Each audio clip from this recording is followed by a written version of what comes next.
it is. Okay, great. All right, here we go. The show starts in 3, 2, 1. No, Thanks, girls Jerry. who park in cars are not really popular. Not even with the boys they park with. Not when they meet at school or elsewhere. You can't beat the flavor.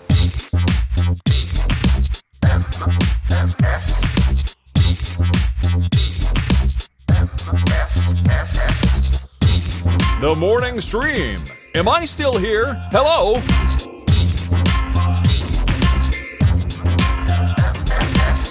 Good morning, everybody. Welcome back to TMS. It is the morning stream for November 8th, 2021. I'm Scott Johnson. He is Brian Ibbett. Happy Monday to you. We've missed a Monday here and there, so we weren't here last Monday. So Yeah. this is what a Monday looks like. You're right. Also, happy Horizon Forza Horizon 5 Eve. Oh, okay. All right. Big release on Game Pass tonight. That's a car racing game, right? Yeah, it's a good one too because it's like the mainline Forza games are for car nerds. Not really my thing. It's okay, Right. but I don't care about realism so much. I just want to have fun. Right. The Horizon series of Forza games like meet in the middle. It's like, here are these actual cars. There's a decent amount of realism. You can sort of control how much realism you want, but it's like a big open world kind of do a bunch of crazy quests. One of them's jump over this church and land in the lake. Weird shit like that.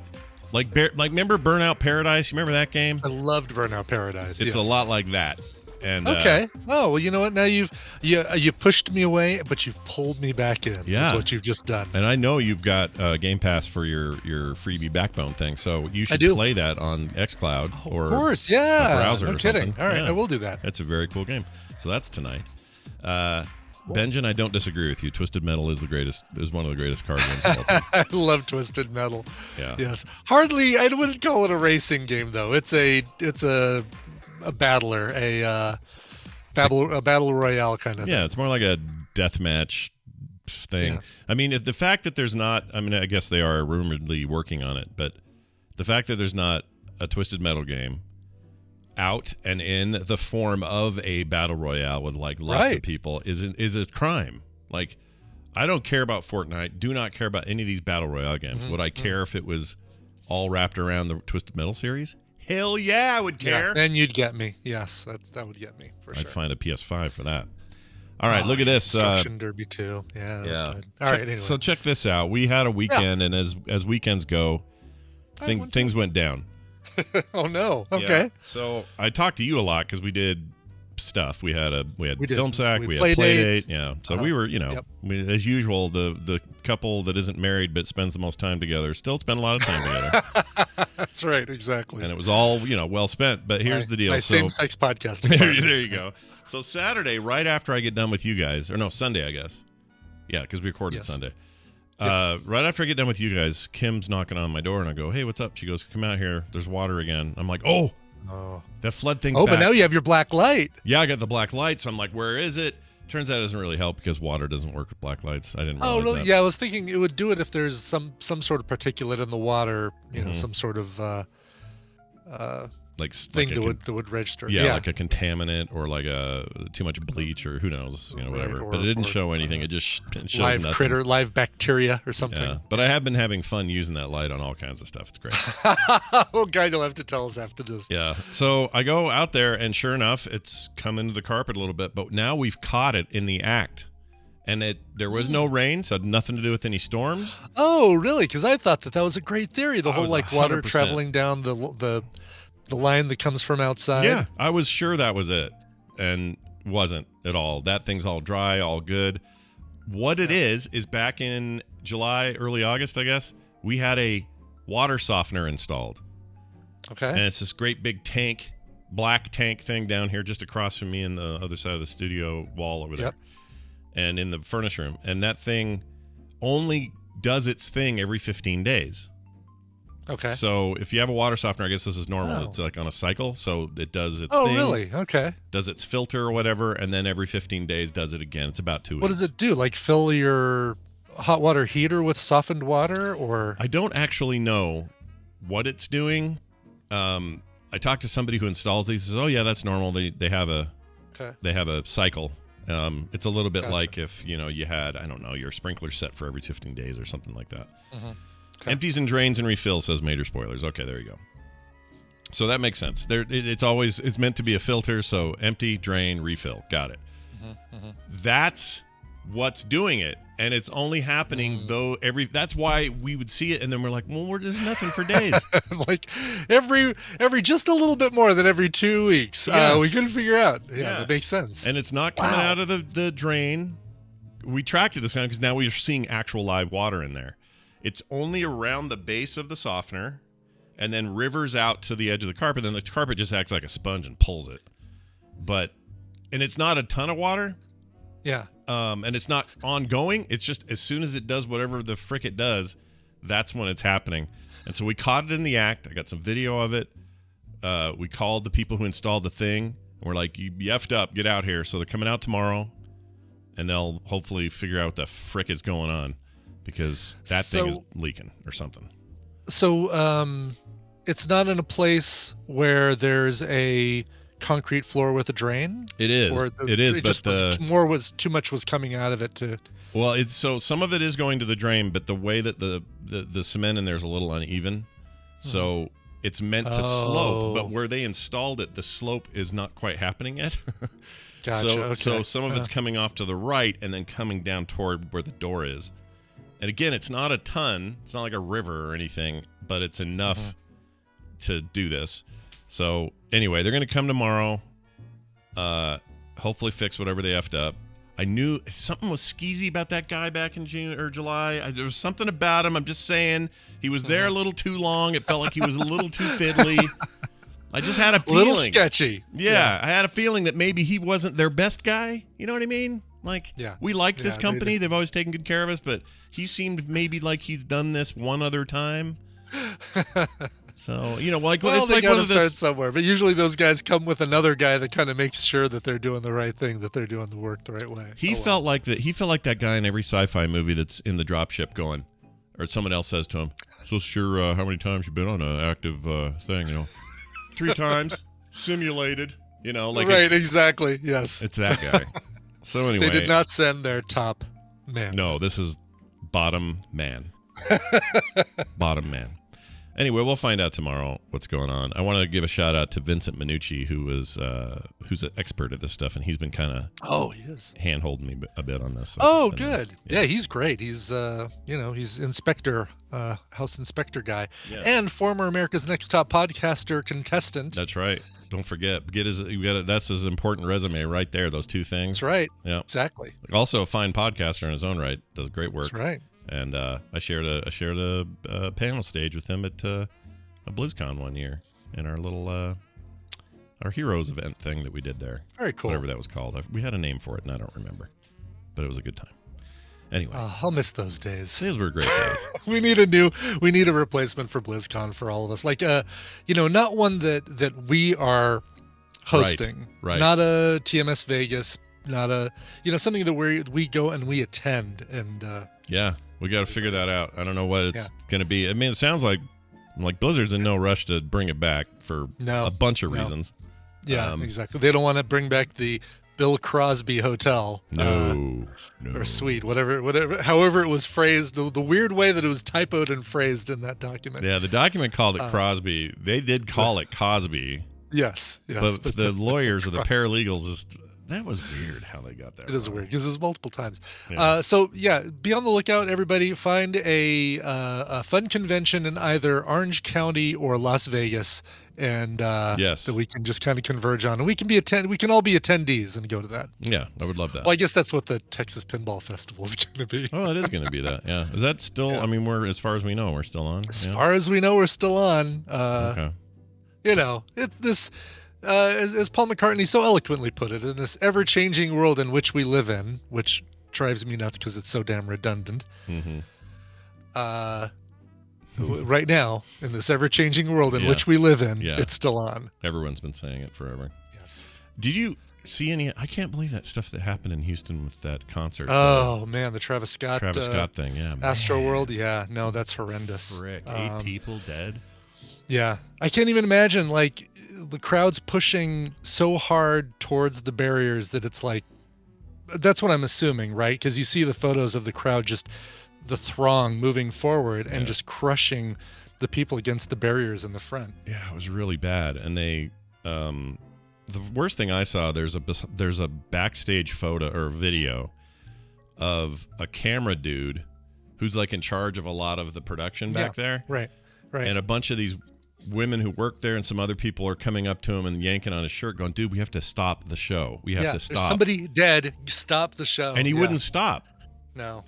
And I don't know what that is. Was it somebody working there? Because it looked like it was just a fan, and not that that's any reason for him to disregard that, but still. I thought he was a camera dude that was like running stuff and had like a headset. He was a camera dude, but I thought the video that I saw of a woman running up there and telling him to stop because there was somebody dead, I thought she was just an attendee and not somebody working there. But I see. Well, even then though, just listen. Well, even then, right? Exactly. It's still. I'm not defending the guy at all because he should have absolutely stopped. Well, someone's dead. Okay, yeah. Let me get on the comms. We're gonna get this thing going. I mean, I'm a big free market guy. I'm a big believer in, competition drives innovation and everybody should, work hard and blah blah blah. I'm that, but also I get to the point where I see stuff like that and I go, the show must go on is not more important than 8 freaking dead people. Like, stop the show. Somebody just said, I don't know what the camera guy was going to do because he doesn't have power. Well, he's got a walkie-talkie to the person who's directing things, and he can say, listen, somebody just came up to me, said that somebody's dead. Can we get somebody up there to check it out and make sure, see if it's just a priorities thing, man. Something, exactly. I don't know. Bums me out. All right, there's that. Now, I also had a weird experience. Okay. I'd like to share All right, this I like one. weird experiences. These are good for the show. We were in a place that we love. Kim and I like to go regularly called The Porch. It's this southern food, but done in front of your nice. House. Yeah, I wish it'd be nice and convenient. But they make really great kind of southern infused food, and it's great. If you're ever in like the South Jordan area, check out The Porch. It's awesome. In the summer, it's really great. They have outdoor seating that's just really pretty, and it's just nice. Mm-hmm. Anyway, so we're over there having a little date, and a guy walks in with the most glorious, epic beard I've ever seen. This thing went from his face. He was like the Crystal Gale of beards. Okay. All right. So his length is as opposed to bulk. Yes, correct. But it was so, I could tell it was oiled and perfectly manicured every day, like really important or whatever. And so I said to Kim, I go, we got to get a picture of this guy. And she goes, yeah, we'll do it. When we're about to leave, we'll just say, hey, your beard's really cool. Can we get a picture of you? And I'll put it up online or whatever. So we were going to ask him, right? We weren't going to just take it. Mm-hmm. And so we sat down, and they ended up getting seated right next to us, or a table away from us. And he's there with his 2 little kids. We're not going to bother him while he's eating. We just, waiting for the whatever. But then things got weird. Oh, no. We started listening to... Then he started pulling more kids out of his beard. Oh, that would have been so much better. I would have loved that. No, it wasn't that. Instead, it was... So his daughter and his son, I assume they're both his kids, are sitting there. And he does this thing where he picks up a carrot, like a baby carrot. Yeah. This is after they got their food, and he puts his elbow on the table and looks at his daughter and holds it right in front of her and goes, "You want a carrot?" And she's like, "No." And he goes, "Oh, you want a carrot?" It was that tone was weird. It was weird, right? That is a really weird tone. Yeah. And I don't mean any of this is sexual. In a creepy, right. He wasn't saying it in a creepy sexual way. No. Just a creepy general way. Like just a kind of like a Did he have an accent? Like no, just like sound like a normal guy, but he was very like, carrots are very, very good. You want carrot? You want carrot? And I was like, you want a carrot? Because this is so much better than your French fry. He says it that way and did it singular like that when he said French fry. Uh-huh. And I'm going, oh. And Kim's like, ugh. Like, it was just weird. And he talked this way to his kids the entire time. Oh, geez. So okay. It wasn't just like a one-off or him joking around. Just a really weird dude. At one point, he looked at the son and said, have you enjoyed what you have eaten? Like that. That's how he says it. And the kid just doesn't say anything. He just sinks behind the table and goes under the table and like is now down there puttering around with a phone. Yeah, didn't even say a would word. too. I would have too. Like, get the H out of there, man. Like, what the heck is this guy? So anyway, maybe he's practicing for a role of a bad guy in a '90s action film. I guess so. He definitely had the bad guy thing down. So by the time Seagal, I have taken over the world's water supply, and I will control the financial Wall Street. But before any of that, would you like a carrot? Would you like a carrot? You like a carrot? So much better than French fry. But so at the end of this, Kim looks at me and she goes, "I'm not asking him," and I'm like, "I don't think you should." Yeah, either. no, it's just weird. No, I don't blame you. That's I don't want to get to know this guy any more than I do. So we got out of there, and we're like, all right, that was interesting. Hopefully, maybe we'll never run into that dude again. But it's very, very odd. So yeah, eat your French fry, eat your carrot, whatever you do. Don't be weird, is what I'm saying. Yeah. Finally, before we get Dunaway in here and have some proper fun, I want to give a shout out to KT Data in our chat room and community. Sure. Not for anything in particular, although he just did something very nice for somebody in particular, but I don't want to embarrass him. But I just wanted to say he's one of the good ones, one of the great people in our community, has been forever, and I feels like always will be, and is one of the most helpful, like genuine dudes we have. So I just shout out to KT Data. I don't even know if he's in here today. It's okay if he's not. I just felt like telling him he's great. In a community full of great people, he is one of them. He says in there, whatever I didn't do it. Then goes back to lurking. Back to lurking. Yeah. It's just a really good guy. Yeah, there he is. All right. We should follow through on the promise to bring Dunaway in. Yeah.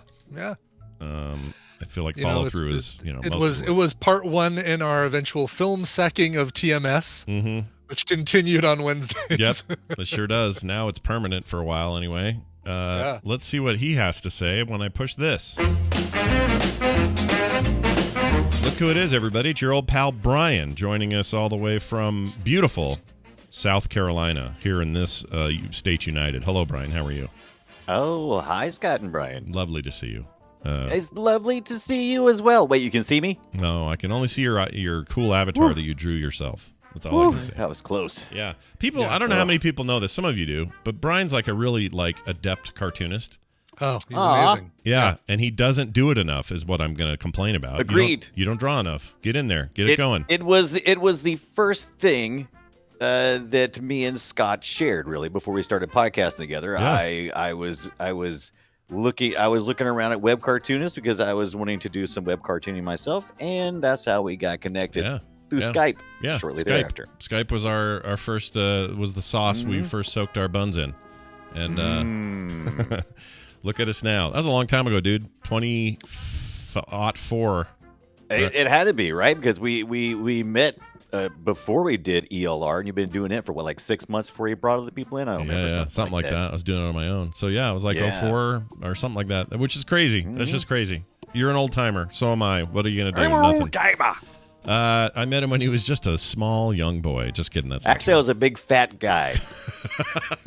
Well, whatever. You're what I should do. You met me at my heaviest. You weren't fat. You were just kind of like, you're a normal looking, guy. Go back and listen to ELR and listen to the fat in my voice. You can hear it. I talk like this. But now he's like Slim Jim McJimmy. So it's great. Yeah. Good job on that. We're going to play a game. Trying to survive. Brian's going to explain this game and tell us who's potentially going to be a winner in this game. Brian? I'll do exactly that. Welcome to the Morning Squirm, a back-and-forth trivia game where players will match wits on topics that Cliff Clavin would have offered up at the Cheers bar. Scott and Brian will take turns answering multiple-choice trivia questions, and if they get it wrong, the other player gets a point.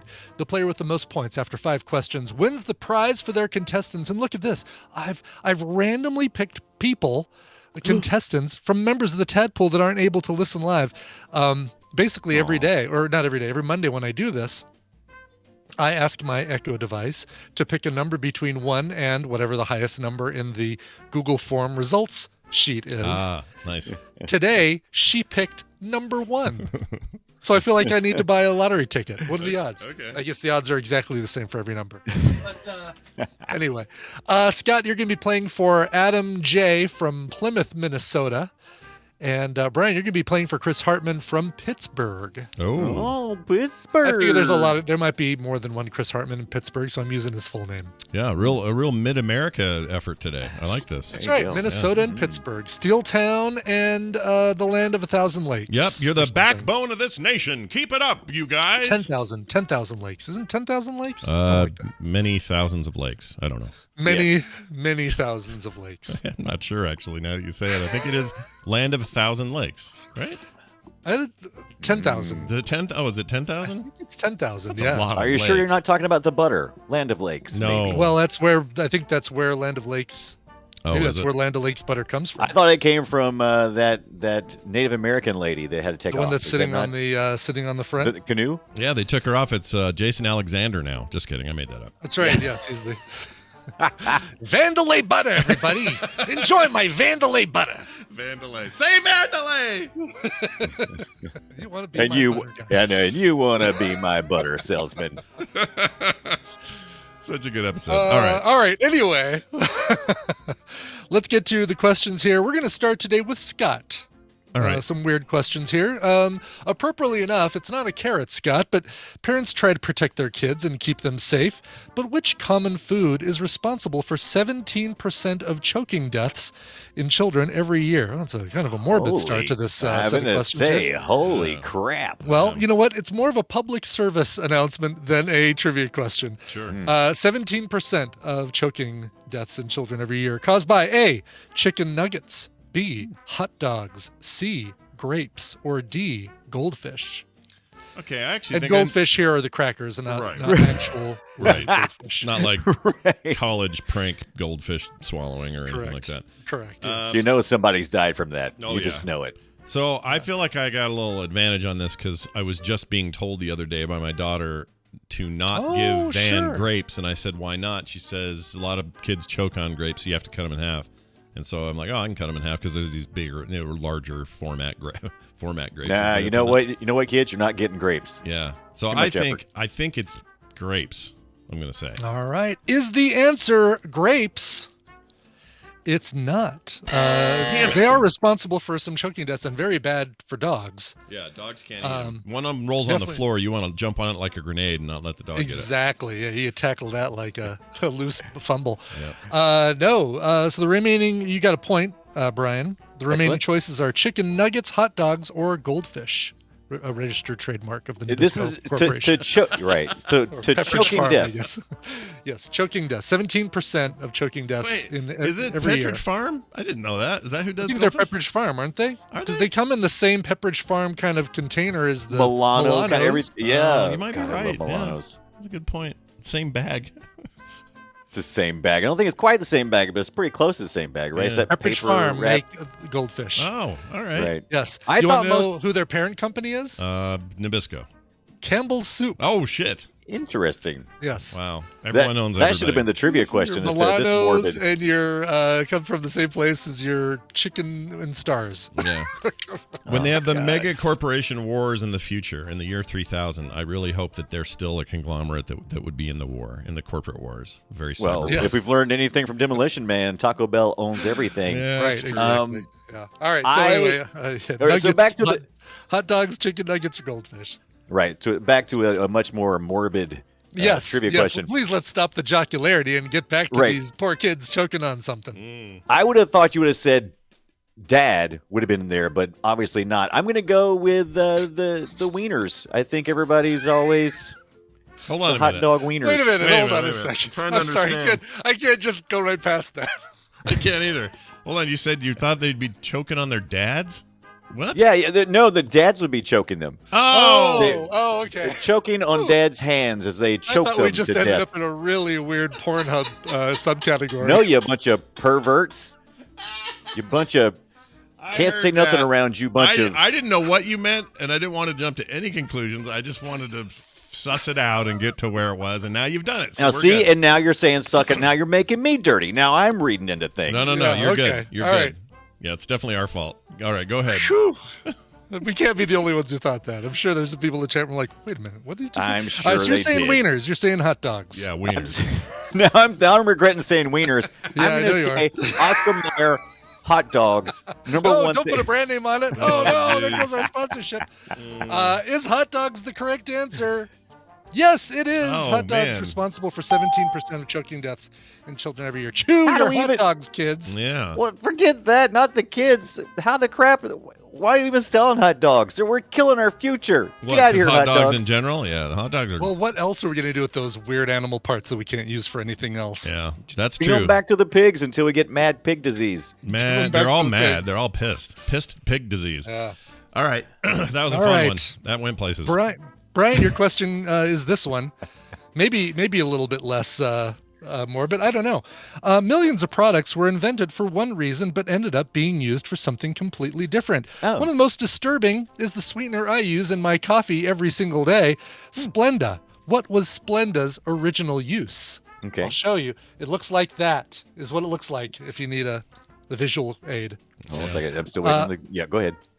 Yes. Was it used as A, a pesticide, B, rust remover, C, firework explosives, or D, embalming fluid mixture? The last two don't sound right. So I'm going to go with, what was the first one again? Pesticide was the first one. It tastes like pesticide, but I don't think it's that. Who would have put pesticide into it? I'm going to go with, I'm going pesticide. Pesticide, just seems like the right answer. All right. Is the answer pesticide? Yes, it is. Yeah, I knew that one. It had to be safe for human consumption. Right. So, yeah. Yeah, it just started out as that, right? Like it didn't. I mean, it's still maybe some of the compounds still used there, but like Monsanto figured out, this can be a sweetener too. Right. And they still say keep it away from pets. Like it's not. It's harmful for pets. So keep that. Right. Keep so that don't put that in your pet's coffee. Also, originally they found that out because they found a family of rats just hanging out, drinking some coffee and sweetening it with the Splenda. There you go. That's what happened. Mm-hmm. That's right. That's right. But as we know, Stevia, much better unless your name is Lydia. Moving on to question 3. It's a deep cut right there. Scott, which is why nobody laughed. According to a 2013 study, what percentage of people admitted to purposefully swerving to hit an animal while driving in their car? Admitted so what percentage of people admitted to swerving to hit an animal? Oh, my gosh. Is that number 3%? 6%, 10%, or 22%? That admit to it? That admit to, I swerved to hit that squirrel in the road. Oh, you said when you said animal, I was imagining pets. You're talking about any animal. No, it just says an animal, like any animal in the makes road. Sense. Yeah. All right. Let's include geese, crows, armadillos, grandma. Yeah. Yeah. Grandma well, there's, run over we know we've got at uncle. least a holiday song about that business. All right, I'll do 10% because why not? I have no idea on this. 10% is 10% correct? Yes, it is. Oh, look at that. Scott. Always go 10. Always go 10. I know a lot of assholes because I would have said that would have been a lot higher. Oh, I bet it's higher. This is just the admitters. The ones who admit, which is crazy. That's more than admit, they usually brag. Hey, I was coming to work today. Yeah. I can imagine mostly good pickup about that. truck drivers, I'm guessing. Right. I've never aimed Calvin for anything. King stickers on their back windows. You know how you get rid of that tendency or that temptation is when you're driving. I like to say, like I'll see some jogger and I'll go to the kids like, are they 30 or 40 points? I forget. Yeah. Just think about it, make a as joke a kid, about right? it. Like when you just start driving, you're with your friends. How many points for the jogger? Yeah. And then it's over. It's through your system. You don't actually want to run over anybody. Okay. Exactly. Yeah. You get all that out of your system with whatever movie that was with the guy who. You can do it. It was Highlander. Highlander. Wait, really? Highlander? Yeah, Highlander. Kurgan goes on the road and. Oh.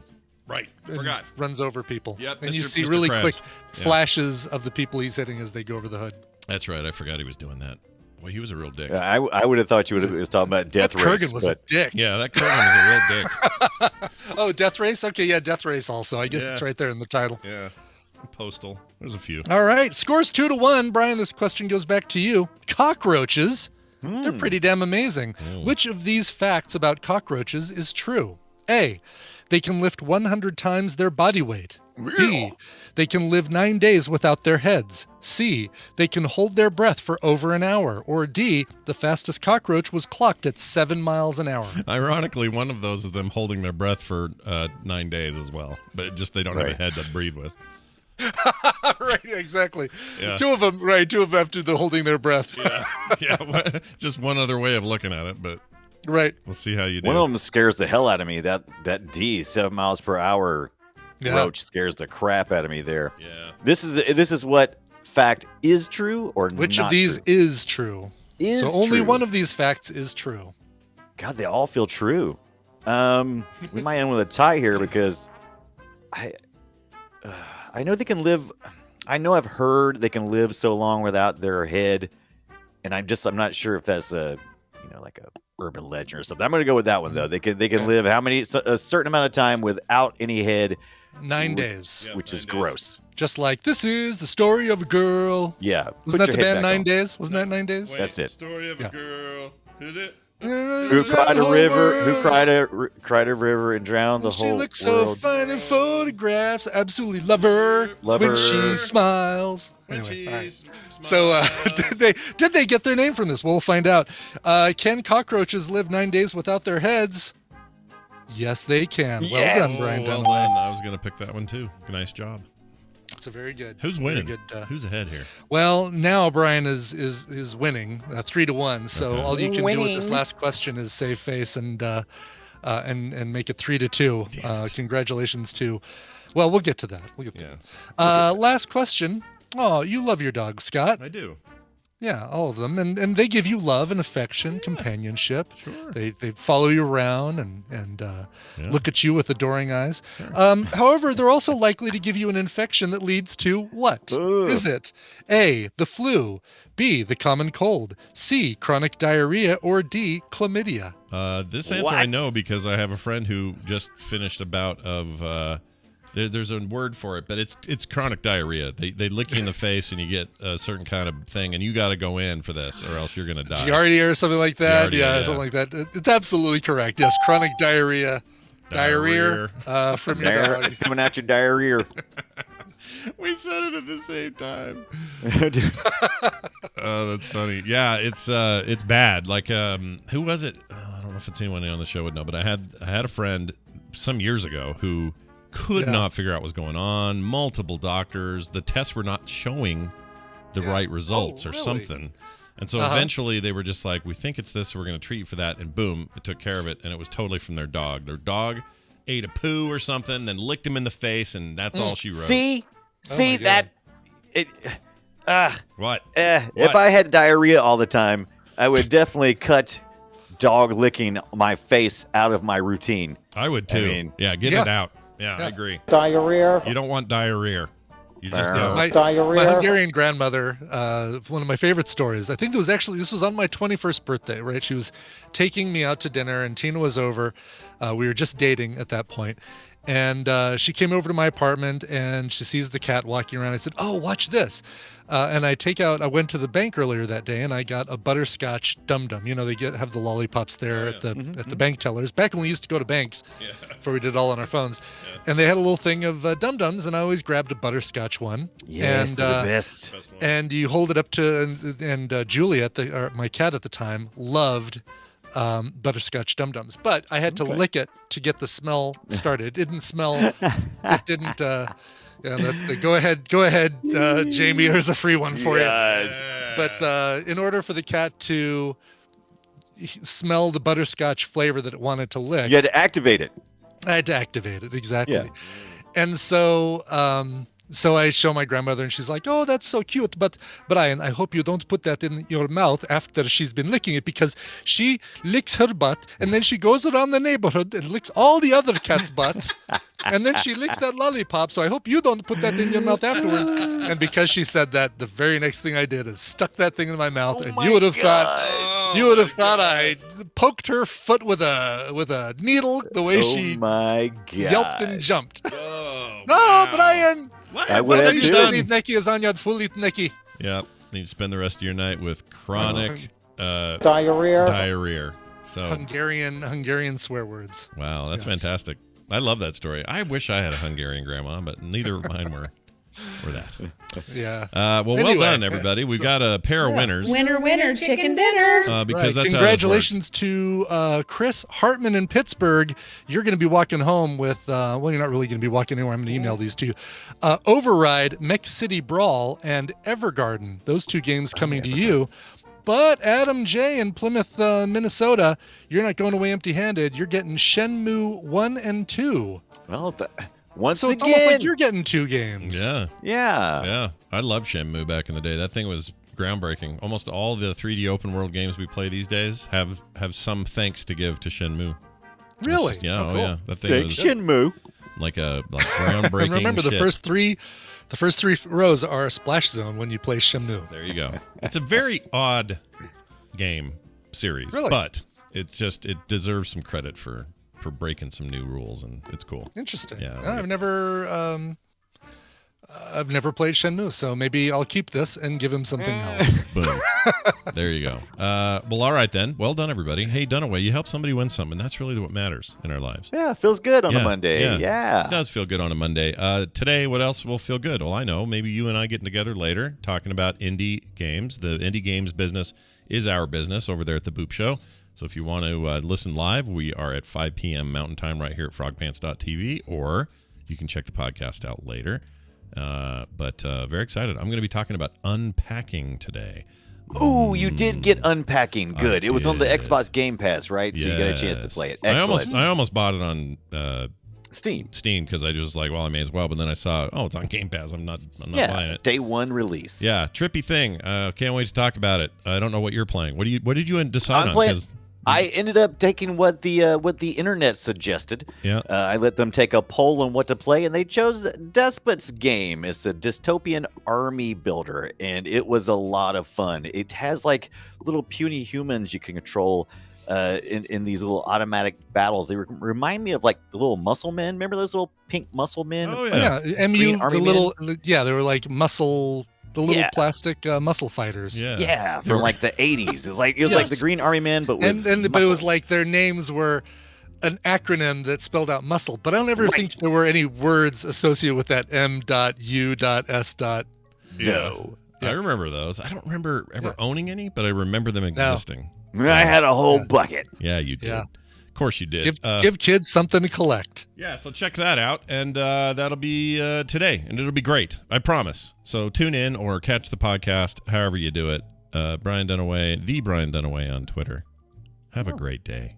No, you. Bye. No, you. Bye. All right. Hey, Brian, we've done that, and we have a little time exactly for this. that. I don't watch the news. A little bit of news time brought to you by more Animal Crossing, because now you can farm and cook and shit. Yep. Oh, no. It's probably just farm and cook and shit. Yeah, farm and cook and shit. I didn't know what this new DLC gave you the ability to do, but it'd be great if... So I didn't pull the trigger on the $24 DLC yet. My daughter is trying to convince me, my oldest. She's like, it's so good, Dad, you got to do it. That's what I hear too. Damn it. Yeah, but the 2.0 update alone is really good. Yeah, I can farm now. I can cook stuff. One of the first things you do is get a big old kitchen fire thing, and now I can catch a fish, and my guy goes, oh, I just thought of a recipe that's like carp and whatever. And so I can go make that now with like a little mushroom I found, a little carp I found, and now I got food. And I can either eat it or sell it or give it away to one of my friends. But, it's Animal Crossing, and I'm back in kind of. It's kind of bad. It's kind of bad that I'm back in. Is it, do you now have more tasks to do, kind of an everyday thing? Like, all right, well, I need to go catch 4 fish, and I need to go swim. So now they've got some that are like, cook 3 things today, or Can I just have some of my? Why can't I ever put my people to work and say, look, you go out and deal with that damn seal until you finally get a pearl? Oh, there it is. Well, you'd like this. There's this new ordnance system where you tell what's her name, Billie Jane there. What's her name in the office? Butter Puppy in the cabin. That's a great name, Butter Puppy. Butter Puppy. So you talk to Butter Puppy. She's sitting there with her scotch on ice or whatever. She's right. There. Yes. And she'll tell you, here are the options, and basically you play $20,000 in bells for it's cheap, and it's either I want it early bird policy, which means all the shops and things that are normally not open till 10 or whatever or 9, those will open early. If you want, like or, if you're a morning player. Yeah, exactly. And if you ever want changes, you got to pay another $20,000 because Tom Nook needs to get his. But then there's the option for what do you call it? Burning the midnight oil or something. Anyway, it lets you do the opposite, which is they all stay open later, which is what I do because if I'm playing it's at night. Player. Yeah, so I don't play in the day. So there's that. So those are two of the policies. One of the third one, which is to get back to your point, is you basically enact a policy where weeds and shit get taken care of by somebody else. Oh, so, good. Okay. So you can do these things, but they take a day to enact. So just remember that, because you know how that game is. It likes to. Do I still get what was the byproduct you got from the weeds? Like it was something you could use for crafting or. Oh yeah, you still get all that. Although I don't know if you have somebody clean up that stuff. I don't know if you still get it. Maybe you don't. Maybe you do. Maybe you with don't. all this new stuff to farm and stuff like that. Can I upgrade my house more? There's a 500,000 bell cost to a inventory expansion, but the house itself will stay the same. However, the DLC's got like all this like the sheds and stuff. Yeah, and you can divide rooms and what do you call that? Not dividers or whatever they are. Partitions. Partition. There you go. You can make partitions. They got really weird items out there, and there's stuff you got to do. Oh, there's a co-op now where there's going to be like a whole like farm. What do you call that? You go on the weekends. A Zamboni? No, where everybody goes and there's a bunch of booths and there's food and guy brought all his fresh apples that he just. Margot Kidder. Yeah, it's called a Margot Kidder. Yeah. Hey, you guys going to the Kidder this weekend? Finally, I get to do this to you. Yes. That's such a weird one, though. It's so good. Cherry Twizzlers? Shit. Whatever it's called. Farmer's Market. Holy shit, I couldn't think of it. Okay, gotcha. All right. So there's that. Harv's Island is now a place you can go all upgrade crazy and do all kinds of stuff. Anyway, it's a cool game. I can't believe I'm playing it again. Here's your only story you're getting today. All right. This is pretty. Because of all that. Yeah, after all that. A man was eaten by piranhas after jumping into a lake to escape bees. Wow, it was like a horror movie double feature is basically what he just experienced. Yeah, like a film sack twofer here. Yeah. A man reportedly died in Brazil after jumping into a lake to escape some bees, only to drown and be eaten by piranhas. 30-year-old was fishing with friends when he jumped into the farm lake in the municipality of Brasilandia de Minas on Sunday, according to a local fire department. A firefighter who performed the rescue said the carnivorous fish had disfigured the man's face and other parts of his body. His body was found 4 meters from the shore. It's not yet known if the attack came before or after the man's death, so he may have fallen in, drowned, and then been eaten. They don't know. Jeez. Yeah, it's a story like this. It's really hard to figure out the order of events, but it was all bad. Yeah. Also, I don't know why. Okay, if he jumped away from the bees. Yeah. Maybe he was allergic, got stung a couple times, and that's what made him stop breathing, and maybe that's why he drowned. Could be, right. Yeah, like he asphyxiated before he drowned or... Such a nice story, isn't it? It is, exactly. I'll make sure this will come up in a future morning squirm trivia question. Yeah. What this comes down to, if you ask me, is bees or dicks. That's what this comes down to. It's the bees. What does it? Yeah, the bees always is what does it. I'll do this last one here. Okay, good, because there's more. It's also a follow-up. We talked about this guy before. So there was a Catholic bishop. I don't know if you remember this, but he was a Catholic bishop who famously fell in love with a satanic erotica writer. Okay. And so was going to leave the flock or whatever you do when you're a priest. What's that called? Defrocked, whatever it is. Yeah. And he ran off with her, and now we have a follow-up. That Catholic bishop, same guy, fell in love with the writer of the satanic erotica, now reportedly working to artificially inseminate pigs. Oh. Yeah. Makes sense, right? But he really just needs to pick a hobby and stick with it. Yeah, it's the stick with it part that people struggle with. Yeah, you know, exactly. Like he's picked very different and unique hobbies, but well, what's it going to be? Is it going to be satanic erotica, or is it going to be artificially inseminating pigs? Yeah, pick your lane and then drive it. Right. Javier Novell is his name, heir to the Novell fortune. Groupware and all that. 52 years old, sparked fears among many members of the clergy. They believed he had been possessed by a devil when the news of that relationship broke earlier this year. We reported it right here on your most important news source, The Morning Stream. Yeah. Novell fell in love with Sylvia Cabot, a psychologist and writer of erotic novels, who penned the novel The Hell of Gabriel's Lust and the erotic trilogy Amnesia. I hear that's got a picture of Fabio on the cover. Yeah. No, it doesn't. Oh. I mean, I wish it did, and if it did, this would all be better if it was true. Let's see. He fell in love with her, gave up on his vow of celibacy, and turned his back to the church to pursue her life with the 38-year-old author. Church colleagues told Spanish media they believe Novell had been possessed by demons, with one saying this was, quote, not a problem of celibacy, but one of infestation. A way to defer the man's, what do you call that? His responsibility. Maybe he is just a douche that wanted to go have sex with his sex author. Why does that have to be a demon? Hold that guy accountable. Right, exactly. Take responsibility for your desires. Yeah, for your desires to date an erotic Satan-worshipping fan fiction writer. No, Jeannie, this is a real story. New Zealand Herald. Yep, it's real. I mean, and it's reputable. Yeah, we think reputable source. And the original one was we covered this months ago, and we had the same question. Someone said, "Is this a joke?" Nope. Mm-hmm. We confirmed it. Nope, anyway, let's see. Same sources claim that Pope Francis himself urged Novell to undergo an exorcism to free his troubled spirit, but then the bishop said he didn't want to. He just went and got with her. Well, anyway, now he's in the business of artificially inseminating pigs, not with his own man seed.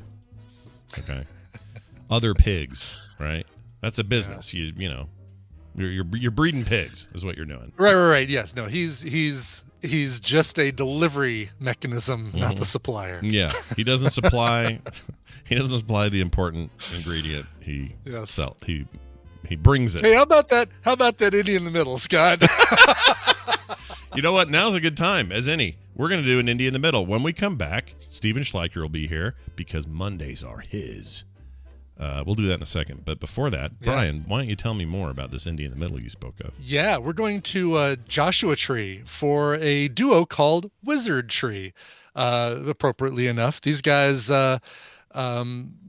record and live in the rocky and dusty desert of Joshua Tree, California.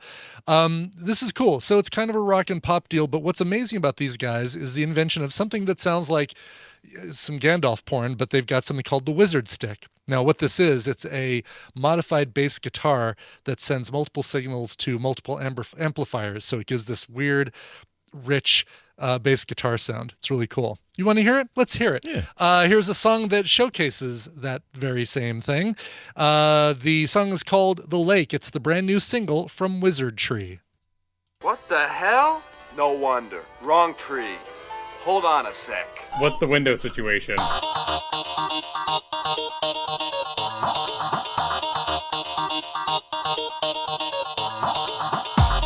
This is the morning stream. This house, it knows we're here.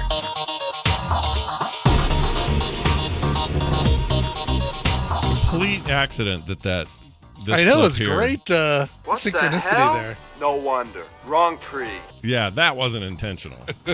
That's crazy. The Wizard Tree is what that is. Anyway, tell me again that song, will you, please? Yeah, absolutely. It's the band is called Wizard Tree. The song is called The Lake and features that cool bass guitar mix sound thing there that is sends multiple signals out to multiple amplifiers. The Wizard Stick. The Wizard Stick. There it is. Yeah. I like that you described it, then told me the name. I like that. You shall not pluck. Shall not pluck. They have a Balrog in there. All right. That's right. Hey, what do we have here? Let me find out. Steven Schleicher. Hey, Hayes, Kansas doesn't even know what it is without the one, the only Stephen Schleicher, Major Spoiler Zone. Stephen, welcome back to the show. Hello, Scott. Hello, Brian. Do I sound like crap? No, you sound great. You sound just fine. Man, okay, you sound real good. You sound like you're coming from inside the house. Yeah, I guess as you're coming from inside the school, right? Is that what's going on? Oh. Maybe it isn't good. Maybe he's... Oh, are you there? You're muted. Yep, sound great, but there you go. You sounded good for a second, and then you disappeared. Then you were the opposite. The audio back out to you somehow is getting blocked. Are you there now? Yes, I am. Oh, can you okay. hear me? Yeah, I can hear you now. We can hear you just fine. Yeah. Okay, cool. You sound great. It's good to have you back. I think we missed you last week. You had something going on, We right? did. No, we had me. Brian I was like in. I was in Vermont. We had me going on last week. Right. I just feel like were the leaves pretty? They were gorgeous. Yeah, did some leaf peeping. Did some maple eating. Some cheddar, some good old Vermont cheddar. Ate some of that out there. I mean, it was and did some bourbon drinking. Ooh, very nice. Did you keep any of those leaves and put them in a book? You know? No, like press them, that sort of thing. No, Scott, we firmly believe in the take only your memories. Leave only your footprints. Take only your memories. That's right. Hey, that's a good way to live. Well, Stephen, have you spent much time out in that part of the world, the country? No, I haven't. I mean, I've been up there when I was younger, but I would love to go back, but I'm busy with other things. Well, as they would say in Vermont, I wouldn't go out there if I were you. All right. Well, it's good to have you here. Hey, I got a quick review, a very fast review of a new comic from Tom Taylor, who I cannot get enough of. He's my new writer du jour in comics, both Marvel and DC. He's all over the place these days. And he put out a new DC series. There's only one issue out. I'm pining for the next issue called Dark Knights of... Oh, shit. What is it? White Satin. No. Dark Knights of Steel. Thank you. Dark Knights of Steel. It's an alternate history thing that this isn't a huge spoiler or anything, but it starts with the typical, here's Superman, here's Jor-El and Superman's mom, real mom, birth mom, putting him in a rocket and sending him off because Krypton's about to blow up, right? We've seen that 1,000 million times. But the way this one works is when the rocket arrives and lands, the hatch opens and out comes Jor-El and the mom, and she's still pregnant by like 9 months, almost full term, with whatever baby they would have put in there. So the alternate history is like, well, what if they left right before she had the baby and they all went together? And then things go a little weird because they land in like an ancient sort of medieval but also magical time. So there's magic and stuff. And the big bad in the land is someone they all call the Green Man, but it's basically Green Lantern. Banshee's in it, but in a really different kind of way. Batman Bruce Wayne is like the head of the guard at this kingdom that Jor-El's now in charge of. And it's all very medieval and lots of knights in armor and stuff like that. So it's one of those kind of things, like Marvel's X-Men 1608 or whatever it was called. 1602? Whatever the year was. It's like that. They're kind of aiming for that. And man... There was an AstroWorld's book from years ago that had I wanted to say it's like Superman Camelot something or other. Oh, sounds similar, yeah. I'll have to check that out. That might be in the app, actually. But that didn't have Jor-El or Laurel or anything like that in it. But. Yeah. Well, this I was skeptical, but I saw Tom Taylor and went, I really like his writing. I'll bet this is good, and it is great. It is really good. Cannot wait for issue 2. I think I only paid like $1.30 for the issue on Kindle or something. And it's not, of course, not. This will all end up on the Infinite app in 3 months, but I couldn't wait. So anyway, it's very good. There's my fast review. If you want another one from a different Tom, you should check out Tom King's Human Target. Now, I recommended his Supergirl Woman of Tomorrow series a while ago because it's very much True Grit in space and with Supergirl. Yeah. Tom King has a new one that just came out last week called Human Target. And it's about a guy who, disguises himself and becomes a target. If someone's trying to kill you, he will pretend to be you and catch whoever your killer is. Yeah. This one is really good because it's like the movie DOA meets superheroes. Oh, interesting. Well, I really like Tom King as well. Some of my favorite comics of the last year were stuff I picked up from him. I don't know what's going on with all the Toms in comics. Are just wrecking it. Right now. It's a Tom Renaissance is what's going on. Feels right now. like it. Yeah, it's really good. But yeah, I'll check that out. Human Target. I see it here. This brand newish. Well, let's see. When did this come out? Just last week. Okay, November. On the 3rd. Okay. Yeah, I'll definitely check it out. That looks great. I like so J.C. Calhoun found the Elseworld series. It's called Superman Kal, K-A-L. Yeah. Where baby Kal-El lands in medieval England, where he grows up to become a blacksmith and forges the sword Excalibur. Oh, wow. See, it's very similar. The difference here is that they've gone full like fantasy realm with this. And the idea that Bruce Wayne is like, his parents were still killed. They were part of the court of this thing. So there's all these like parallels, and he's got these Robins, and it's pretty much all the Robin types from all the history of Robins, but they're all just like his little, what was it in Game of Thrones? My little spiders are getting all the information for the eunuch guy. Yeah. It's like that. There are these just like little ninja Robins everywhere getting shit done for Bruce. Nice. It's great. And Bruce Wayne may have some power he's not supposed to have, and it's pretty crazy. Anyway, check it out. Steven, forget about all that though. Before we go, actually, we need one. We got one more tiny little kind of review. Oh, yeah. Brian, tell us what you thought, because you're the only one of the three of us that saw it. What'd you think of the Eternals there? Yeah, so my thinking on is the first act. So it's 3-act kind of thing. First act is very messy. It's disjointed. It jumps around in time, but also it's trying to introduce 10 characters to us all at once, all while going through time and showing us where the Eternals have been for the last 7 millennia. So it's, it's world building, but it's done in a, I don't know, could have been done in a more streamlined way or more a better way. Middle act, you start learning more about the characters and really caring about a few of them. And by the end, it was, it's a good movie. It's not great. It's very, I can see the Chloe Zhao Nomadland kind of introspection and solitude as a character that, kind of like Frances McDormand had in Nomadland, where her solitude became part of the character she was. Tina felt like some parts were a little slow. I could definitely see that, but come on, it's the first Marvel movie with a sex scene, so get on it for that. Yeah. But so let's see, and I did make a list.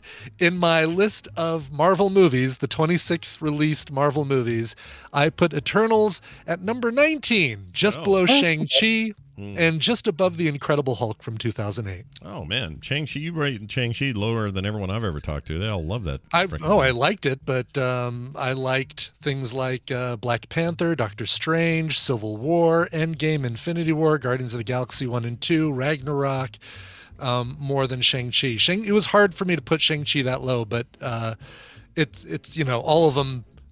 I would still consider that to be an above average. Where you got the Iron Man 2 in your list? Where's that at? Iron Man 2 is Iron Man 2 I like because of Sam Rockwell. It's Iron Man 3 that I've got low. Iron Man 3 is down at number 22, just above Captain Marvel. I and can't Thor: The Dark World. Really hard for me to watch. In Age of Ultron. Iron Man 2 is a very hard watch for me. I don't know. I kind of like Mickey Rourke. I like Sam Rockwell. Yeah, but is it a good movie? Iron Man Sam 3 Rockwell's awesome. Slogs. I mean, I love those actors, but is it a good movie? I feel like so much of Iron Man 3 is a slog where he's just kind of slumming around in that city with the kid. And there is a lot of that. Yeah, I like 3 better than 2. But... How come you didn't go see it, Scott? Well, theaters can bite my wiener. Yeah, B, there you go. What was the other? Oh, because I ended up watching Finch and The Harder They Fall this weekend. Oh. And I loved them both for very different reasons. Finch is just a great family fun time. People should watch it. It's a good time. I really wish Disney would have dropped Eternals. I'm more than happy to pay $30 for a movie ticket. Yeah, I'd have been all right with that. If I can watch it.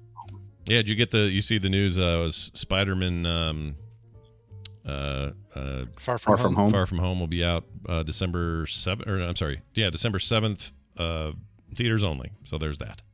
And then the new poster. Guess I'm gonna have to be waiting for one too. Yeah, and the new poster shows something with Green Goblin from. You get. The new poster came out that has Spider-Man, of course, and then in the foreground you have Doc Ock's claws, and then if you start looking in the background, you see Sandman's sand whipping around. You get to see some Green lightning. Goblin background. You see the Shocker's lightning. Yeah. So yeah, that's right. It's Shocker. It's not Electro, right? Oh yeah, Electro. That's what it is. It is Electro. Okay. I was those two confused because you think the Shocker and you're thinking hey, he should be sending out electricity. Yeah, I think the Shocker's an unfortunate name given some other slang uses. Shocker, so that term, be careful. Yeah, be careful with the Shocker. Well, all right. So now we've come full circle.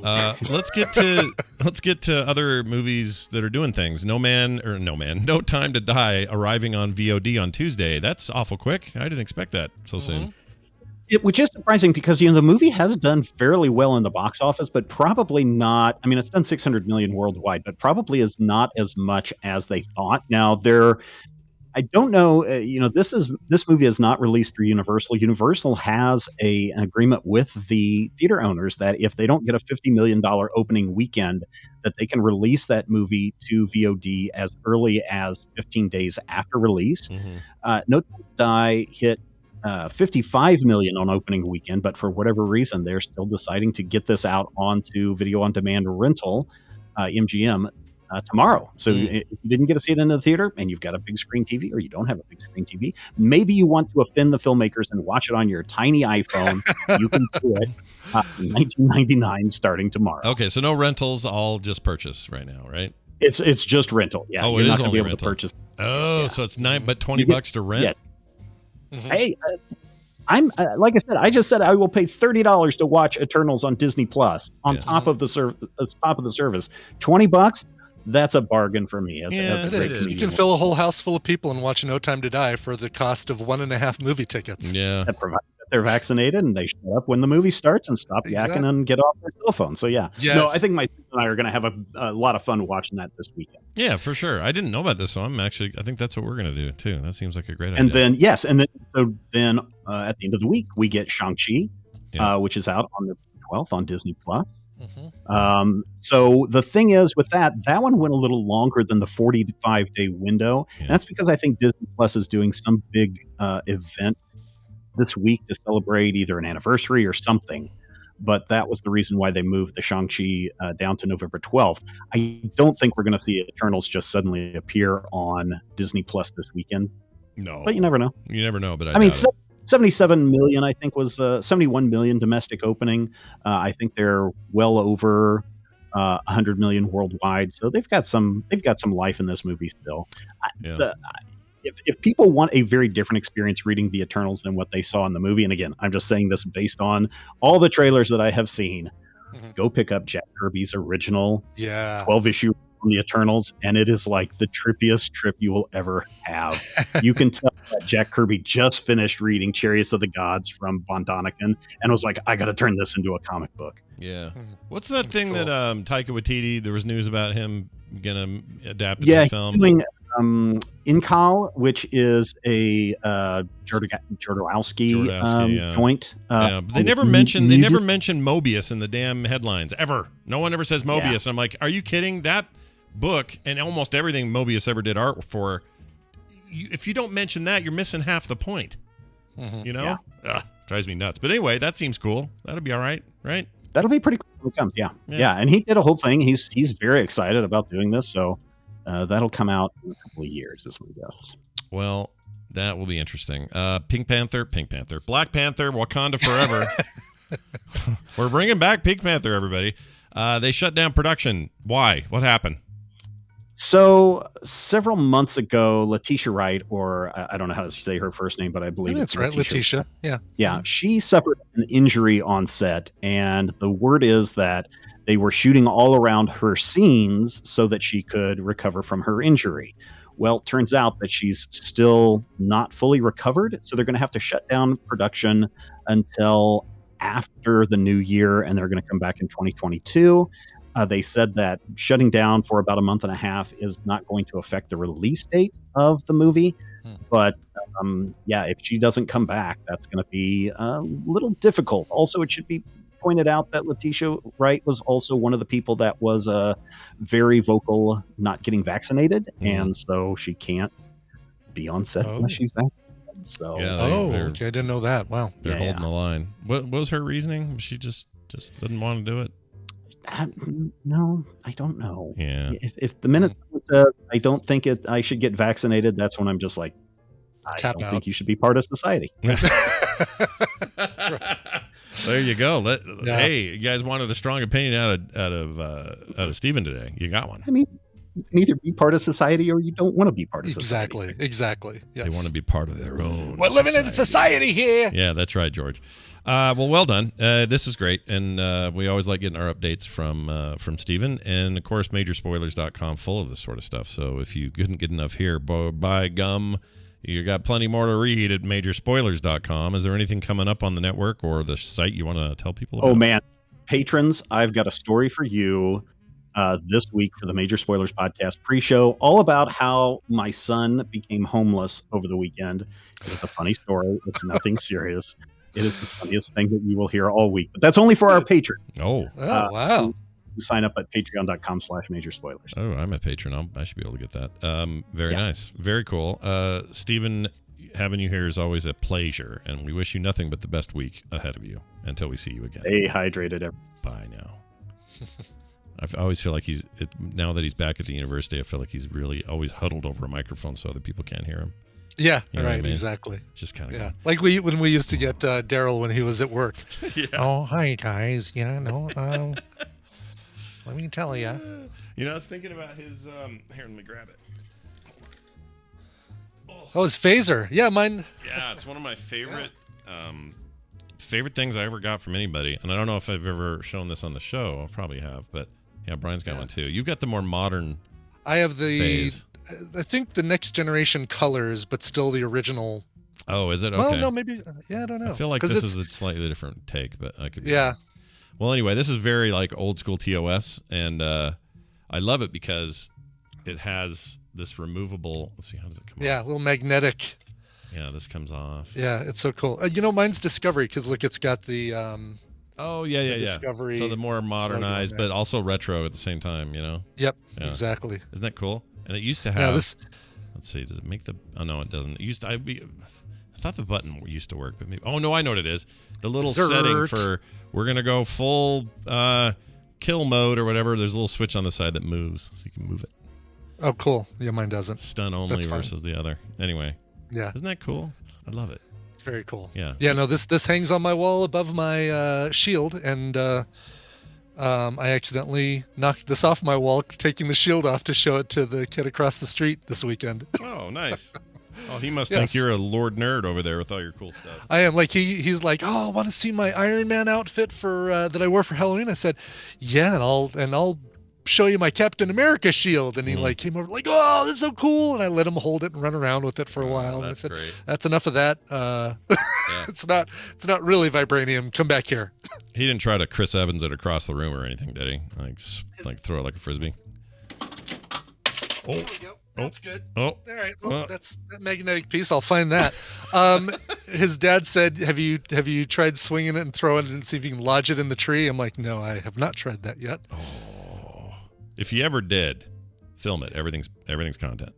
Will do. Yeah, get that done for us. No, I'm so not gonna do that because of I don't want that thing to. I don't want it to get dented. I want it to look nice and pristine. Yeah, understandable. All right, we're gonna play. We're gonna play this mashup. It's a Monday morning mashup. Yeah. It's been a bit since last week. Jamie had some stuff, so he wasn't able to crank one of these out, but he's back on it. And by the title of this, it's probably pretty good. It's called Shaky Cam 99. No idea what that's a reference to, but we'll find out together. I know, but yeah. Oh, you do? All right, well, here we go. Yeah. Extremely prejudicial muting. Nice. I missed it. Oh, you did? Prejudicial instead of prejudicial. It's not my poo. It's not my poo.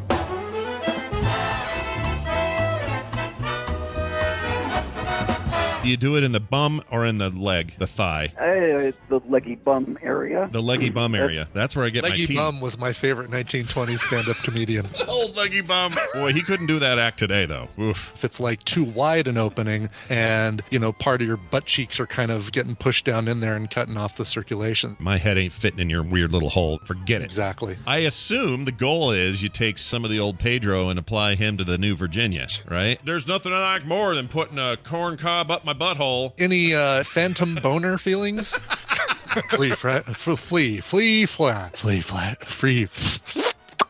free flash drive with purchase of a Kiss coffin. Do you get the boobers naturally, or do you got to add on the boobers? There is tons of bare buttocks shown in this film from both woman and men. Both woman and men? Both woman and men. Wow, that's a lot of bare buttocks. I hate the term buttocks. Hate it. Yeah, I do too, yes. I think I found a poo behind the Transformer.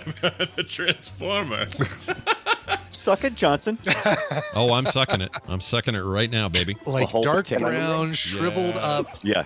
Limp, dark brown, shriveled up. It's like those. It's like those chips. As if that won't end up in a mashup. And we're already tickling that edge with Five Guys. Did you just say tickling that edge? Yeah, tickling the edge. Is that okay, just pointing out that would be a great something to capture. Yeah, I'm sure Jamie needs all the help in the world to find this stuff. So good job. Yeah. Someone left the scorpion out in the rain, and it's on the shirt I purchased, and that shirt's not coming in my house. Wow, we got a whole song. And I'll never buy from that internet company again. See, there's more. Oh no. Shaky Cam 99. That must have been Blair Witch, right? That's exactly right. So what you're doing is you're trying to name the movie villain. Oh, that's even harder though, because Shaky Cam, who was the villain in that? Oh, the Blair Witch. Duh. Yeah. Wasn't there a project movie about a Blair Witch something?